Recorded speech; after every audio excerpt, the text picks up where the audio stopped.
This is Spiffy Guy, and I am back working on sinking the U-shaped raised bed. I wasn't really going to film any video of me digging a trench, but I found this to be quite humorous. It is snowing. I don't know if you can see that or not. The snow is coming down, and I have hit a roadblock. This corner right here needs to be the lowest kind of point, because every place else is going to be higher. And that whole giant thing right there, I don't know if you can see that. That is all concrete. Now, the things you learn after you buy a house is that this house over here, when the subdivision was built, that was the spec home and office. And this house right here was the last house built in the subdivision, because this was a parking lot. And so when the guys decided to put the house in, the only thing they did was apparently bury the chunks of the parking lot. So, you know, things you run into, things that you should learn about your house before you move into it. But I will tell you one little trick. These little shorty shovels are really fantastic when you're doing silly, crazy stuff. And you know, we're getting the trench built. I'm just as opposed to excavating everything, I'm just doing a U-shape and sliding it in. So now I'm just trying to level it off and get one corner in. But the flowers and the radishes do not mind the snow. Alright, so here you go. It's kind of in place in the ground. I used my little green posts here. I set those up and then ran a string along there to kind of give me an idea as to where it was level. And I used my little string levels. Right now all I'm doing is kind of just heaping the dirt along the edges here, fill in the trench. And then we're gonna get thunderstorms next week, so I'm just gonna let nature do its work. I'm gonna heap along the edges here, as you can see, and then fill in all the gaps, and then I'll let you know, give it a week or so to settle in. And it beats fighting this dirt. This dirt is really clumpy, and just it sticks to everything. It's on my shoes.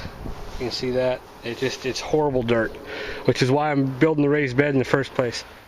Alright, so before I finish filling the bed, I need to, you know, make plans for things that are going to be underneath the dirt. So you can see here that I've got my fill dirt put in there. I got a few bits of yard waste. I got little bits of my Christmas tree and stuff. I just buried it in there rather than throw it in the trash. It was a bit too large for me to compost. And so I just kind of tossed them in there, put the dirt on top. It'll make like a little hugu culture bed. But before I fill in with my Mel's mix, which is going to be about, I'd say about 10 inches, this 2 boards here is about the 12-inch mark. And so I'm going to leave about a gap, about like that up on top. So the Mel's mix is kind of expensive. That vermiculite's about 20 bucks a bag. And so the price can get up if you have a lot of dirt. So by putting in the fill dirt and then maybe some topsoil in there to kind of raise the level to where I want it to be, it's not going to hurt me in my growing, because I only need 6 to 12 inches of growing surface anyway. And you know, it's going to save a little cash. But before I fill this, I need to make some trellis implements into the raised bed. Now typically what I've been doing with the trellis is I've been taking a 1/2 inch of this rebar here and using 3/4 inch EMT, and it just slides on over like this, okay? Really easy, and that way the trellis is removable. Now by putting in the rabbit fencing, it's gonna make it very hard for me to put the trellis on the outside. That's what I did on the old raised bed, is I had the trellis on the outside going across. So I need the trellis on the inside, that way it doesn't interfere with the rabbit fencing, so the rabbit fencing will be removable. So to do that, I'm going to sink the rebar in the corners, and because this is an 8-foot span, I don't want the EMT going all the way across 8 feet. I think that's going to be a bit much. So I'm going to put another section here in the middle, okay? And that way I'll basically have 2 kind of 4-foot sections. It'll be a lot stronger, and you know, if for some reason I'm not using the trellis over here, I can remove it and grow whatever I want. Versatility, you know, I'm thinking ahead when I do these projects about, you know, what am I going to need to do when it comes time to, you know, for winter. Am I going to hoop this? If I am, then I need to have the trellis be removable. So I could easily sink the rebar into the ground and put the trellis on it, but then once I fill it up with dirt, if I pull the trellis out, it's going to be hard to get the trellis back onto the rebar the next year. So to do that, to combat that problem, I'm putting in these 1-inch PVC pipes, and I'll just put a single tack screw at the top just to kind of hold it in place. And then once that's in the ground, and I'll put another 2 right here, I'm going to go ahead and put the rebar into that, and that way it'll sort of act like a sheath to protect the rebar from the dirt.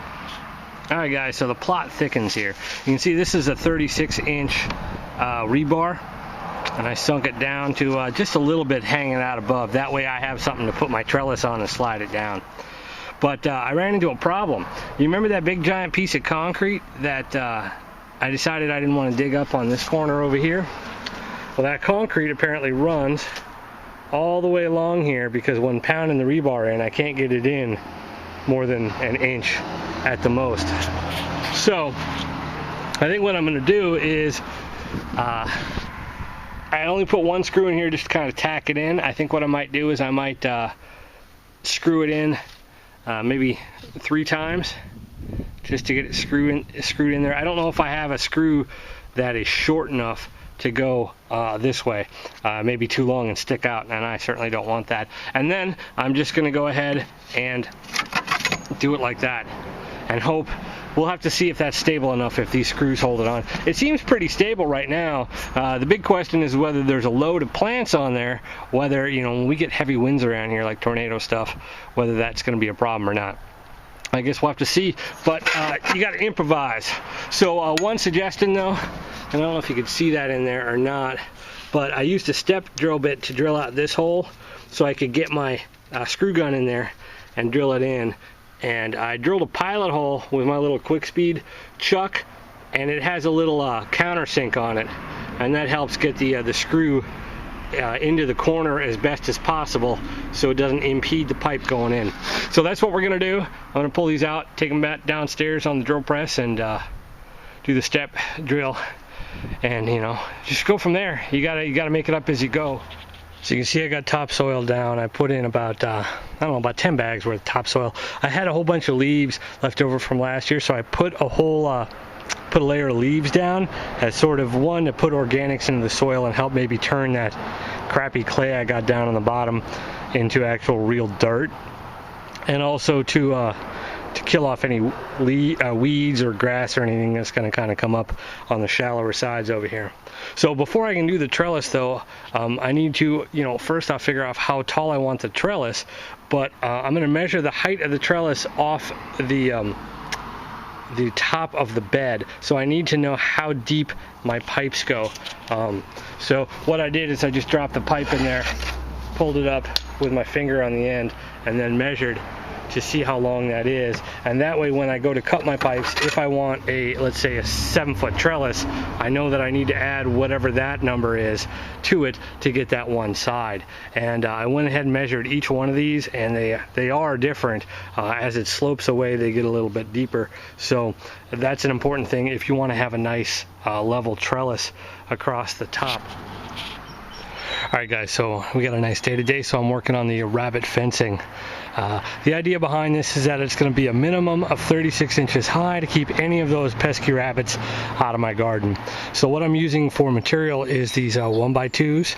These are pressure treated. The cedar tone, you can buy these at Home Depot in 8-foot lengths, and that's what I did. You're going to have to go through the whole bundle though to find ones that are good and straight and not too chewed up.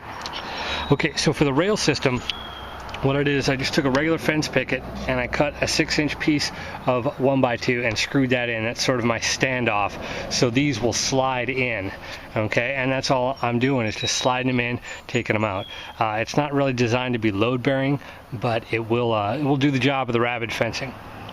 So the easiest way that I found to do this is I just started at this corner, which was my lowest corner as far as the height of the sides of the raised bed, and I went up, figured out my 36 inches, and then just started building across using a level. So that way the whole top will be a nice level surface all the way. And as you can see, these pieces aren't too square, but they'll square up once we put the backings on. So let me show you, this is kind of what we're doing here. This is what it's going to look like when it's all completed. And so what we'll do is we'll take the frame and we will staple on our chicken wire, and then we'll come back and put the pieces in between that'll overlay that, and that way the chicken wire won't have any part that can catch our fingers, because I absolutely hate chicken wire. As you can see, I don't know if you can see that I got big scratches. It's got me definitely good. So previously I had used some just generic screws. So the screws that I'm using on this are the Deckmate, but they are, let me just verify here. Yeah, they're the number 8 1 1/4. Now, not to be confused with the 1 5/8, which I'm using on the rest of the project. So there you go. I just need to finish that up, and I found it easier to build the frames and then go and add the chicken wire, because that way you know exactly the right dimensions of the frame, and you don't have to worry about that. One thing to point out is make sure to drill your pilot holes. This is especially important on these pieces because they will crack. They are not the most stable. You could use, let's say, a 2x2, and if you wanted it a little wider, you could even run like a dado down the middle of the 2x2 and slide your chicken wire in there. I don't have a table saw, so that'd be really hard for me to do. I find that this just works. It's lightweight and relatively cheap. Okay, here's the final product. You can see that it's, for the most part, level all the way across the top, and that's what I wanted. So I started off with the minimum height that I wanted of 36 inches down here, and then once I came out all the way out here, it was actually 48 inches. So it came pretty high. It looks a little big, but it's definitely going to keep a rabbit out. That is for sure. And I could always use the sides to plant, small things that would climb and that wouldn't be a whole lot of weight, like peas, because I have essentially 2.5 squares here. So if I plant 1, 2, then that little 6-inch there, I could plant either some marigolds, or like I said, I could put some peas there, and then they could climb up the side of the rabbit gate. Obviously I wouldn't be able to remove it, but if I'm coming from the inside, I don't necessarily need to remove them. You could actually make these static if you wanted to. I made them removable just so I could get in and mess with it. So I'm going to take each one off and bring it into the garage and put the chicken wire on in there, because the garage gives me a nice hard flat surface to work on, and it'll be less mud on everything when I'm done. Alright, I don't need to show you all of me stapling this together, but essentially I'm going to take it apart, and then I'm going to go on the top and I'm going to run my staples across the top. I'm just using a regular old DeWalt staple gun. And then these are the 1/4 inch. You could probably go a little longer, but these 1/4 inch seem to work fine. So I always start at the top, get that nice level along the top, and then we'll screw the side pieces back together, and then staple it along the sides and then the bottoms, and then trim it up nice. And once it's trimmed, then we'll come back with that 1x to measure the distance, cut it, and screw that in there. And that way we won't have any chicken wire sticking out to poke our fingers. One other thing to point out as a tip is, with just the single screws in each corner, there's a lot of lateral movement back and forth. So now is the time, as you're stapling it, use your speed square and make sure that as you staple along these sides here, your square. Once we put in our side pieces, the little fill pieces to cover up the chicken wire, it'll definitely stiffen up a lot. But this is really important that you're square going in this, otherwise your entire frame will be off kilter when you try to put it back into the garden.